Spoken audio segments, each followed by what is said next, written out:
Coba bayangin, ribuan tahun yang lalu, sekelompok manusia purba berkumpul buat berburu. Satu orang jadi pengintai, satu lagi yang melempar tombak, dan ada juga yang jaga perapian.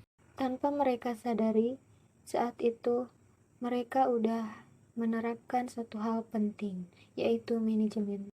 Seiring berjalannya waktu, manusia mulai hidup dalam kelompok yang semakin besar. Desa, kota, bahkan kerajaan. Lalu muncullah kebutuhan untuk mengatur orang, tugas, dan waktu. Dari sinilah manajemen organisasi mulai terbentuk secara lebih sistematis. Tapi manajemen sebagai ilmu mulai berkembang pesat. Pas revolusi industri sekitar abad 18 dan 19. Pabrik-pabrik mulai bermunculan dan orang-orang mulai berpikir, mana ya caranya kerja lebih cepat, lebih rapi, dan lebih teratur. Lalu muncullah tokoh-tokoh kayak Frederick Taylor yang memperkenalkan scientific management, cara kerja yang lebih efisien dan terukur. Lalu ada juga Henry Fayol yang ngenalin fungsi-fungsi manajemen, dan Max Weber dengan konsep struktur birokrasinya. Dari situ, manajemen organisasi terus berkembang sampai sekarang. Dipakai bukan cuma di perusahaan besar, tapi juga di sekolah, organisasi sosial, bahkan komunitas mahasiswa. Tapi sebenarnya, bagaimana manajemen bekerja dalam sebuah organisasi? Bayangin aja, sebuah tim mahasiswa yang lagi nyiapin acara besar, sebutlah festival kampus. Mereka punya ide dan punya semangat. Tapi pertanyaannya, ini harus mulai dari mana? Harus lakuin apa? Dan siapa lakuin apa? Disinilah 4 fungsi utama manajemen mulai berjalan. Dan semuanya dimulai dari satu hal penting. Perencanaan. Disinilah tujuan mulai ditentukan. Dan langkah-langkahnya mulai dirancang. Tanpa rencana, semua hal hanya akan menjadi wacana. Lalu masuklah ke perorganisasian atau organizing, membagi tugas, membentuk struktur, dan menentukan siapa mengerjakan apa. Ini dilakukan supaya kerja tim berjalan efisien dan enggak tumpang tindih. Setelah itu, rencana perlu dijalanin. Itulah fungsi dari actuating atau pengarahan dan pelaksanaan. Dan pemimpin punya peran penting buat ngasih semangat, menggerakkan tim, dan menjaga fokus pada tujuan. Dan terakhir ada controlling atau pengawasan, memastikan semua berjalan sesuai rencana, melakukan koreksi bila perlu, dan mengevaluasi hasil akhir agar kedepannya bisa lebih baik. Oke, rencana udah kita susun, tugas udah kita bagi, tapi pertanyaan penting kembali muncul. Siapa yang bertanggung jawab atas apa? Disinilah pentingnya struktur organisasi. Ibarat kerangka tubuh yang ngatur siapa ngapain, siapa jawab ke siapa, dan gimana semuanya ngobrol satu sama lain. Ada beberapa jenis struktur dalam organisasi. Yang paling umum adalah struktur fungsional. Tim dibagi sesuai fungsinya. Kayak dapur, yang semua bagiannya punya tugas masing-masing. Ada yang masak, ada yang nyiapin bahan, ada yang plating, dan ada yang nyuci piring. Selanjutnya ada struktur divisional, yang biasanya dipakai buat organisasi-organisasi besar. Tim dibagi sesuai proyek atau wilayah.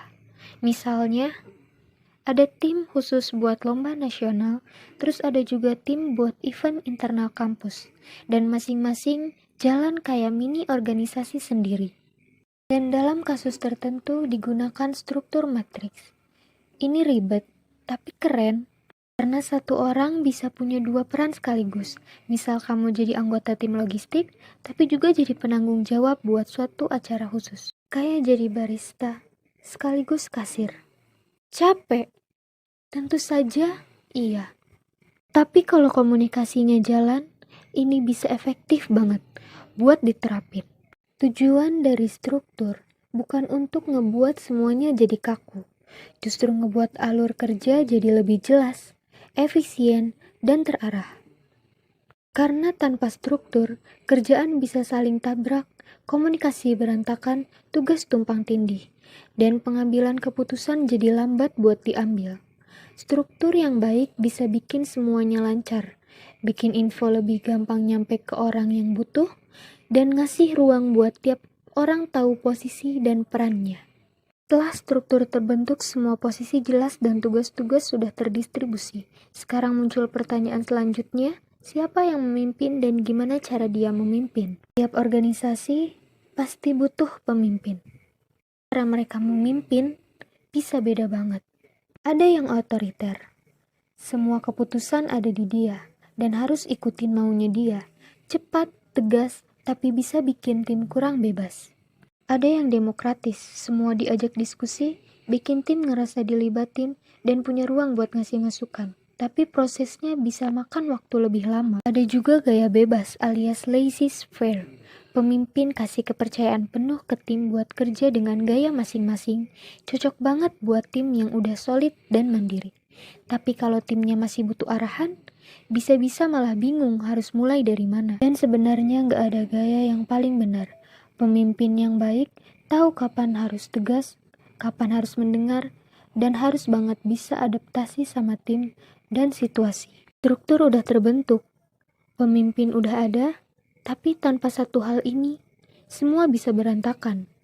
Komunikasi, ibarat aliran darah dalam tubuh, lewat komunikasi, dan informasi bergerak. Arahan disampaikan, ide disebarkan, masalah didiskusikan, dan solusi ditemukan. Bayangin sebuah tim yang punya struktur rapih dan pemimpin yang hebat. Tapi anggotanya nggak tahu tugas masing-masing. Info penting telat disampaikan atau malah simpang siur. Apa yang akan terjadi? Tugas bisa tertunda, konflik bisa muncul, bahkan bisa bikin semangat tim bisa turun. Oleh karena itu, komunikasi harus jelas, terbuka, dan dua arah. Ada komunikasi vertikal, dari atasan ke anggota atau sebaliknya. Contohnya kayak gini, ketua tim ngasih arahan atau anggota ngasih masukan dan laporan. Ada juga komunikasi horizontal, komunikasi antar anggota di level yang sama. Misalnya divisi konsumsi dan logistik, saling koordinasi biar acara jalan dengan lancar. Dan ada juga komunikasi informal, kayak ngobrol santai pas nongkrong bareng. Kadang dari obrolan kayak gini aja bisa muncul ide-ide gila yang akhirnya jadi nyata, atau sekedar bikin tim makin solid aja. Dan yang paling penting, bikin suasana di mana semua orang merasa didengar dan dihargai. Karena dalam sebuah organisasi, komunikasi itu bukan cuma soal siapa yang paling sering ngomong, tapi siapa yang paling mau mendengar dan paham arah yang mau dituju bareng-bareng. Komunikasi udah jalan, tim juga udah paham peran masing-masing. Tapi ternyata masih ada satu hal yang bisa bikin semuanya berantakan. Waktu. Yap, dalam organisasi, ide besar dan rencana matang bisa gagal total kalau waktu nggak dikelola dengan baik. Bayangin, panitia acara kampus yang dilihat tinggal 2 minggu, proposalnya belum selesai, sponsornya belum deal, bahkan belum ada yang bikin publikasi. Tanpa manajemen waktu yang jelas, tim bisa kalang kabut di detik terakhir. Kayak lagi lomba lari estafet, tapi batunya jatuh di tengah jalan. Itulah kenapa penting banget buat punya teman kerja. Mulai dari rapat awal, pembagian tugas, hingga hari pelaksanaan. Semua hal tadi harus banget kita jadwalin. Dan yang gak kalah penting, komitmen dari semua anggota untuk disiplin menjalankannya. Waktu adalah sumber daya yang gak bisa ditambah.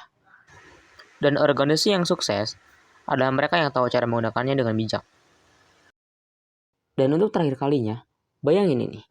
Ada sekelompok mahasiswa yang lagi nyiapin festival kampus. Mereka punya ide cemerlang dan punya semangat yang membara. Tapi, kalau semua itu gak diatur dengan baik, festival tadi bakal jadi festival kekacauan. Disinilah semua hal yang kita bahas tadi mulai berperan.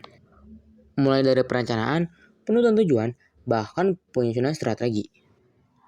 Lalu struktur dibentuk, yang tiap divisinya punya perannya masing-masing. Dan ada juga gaya kepemimpinan yang disesuaikan, tegas ataupun kolaboratif. Lalu komunikasi yang selalu dijaga agar tetap lancar, baik lewat rapat formal maupun percakapan ringan. Dan yang paling krusial, pengelolaan waktu, atur jadwal, bikin to the list, dan mantap progres.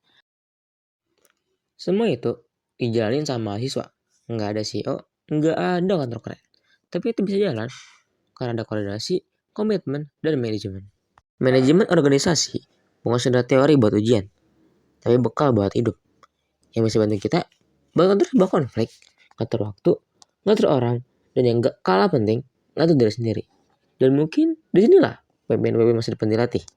Dari sekumpulan mahasiswa, selembar proposal, dan secangkir kopi di tengah malam.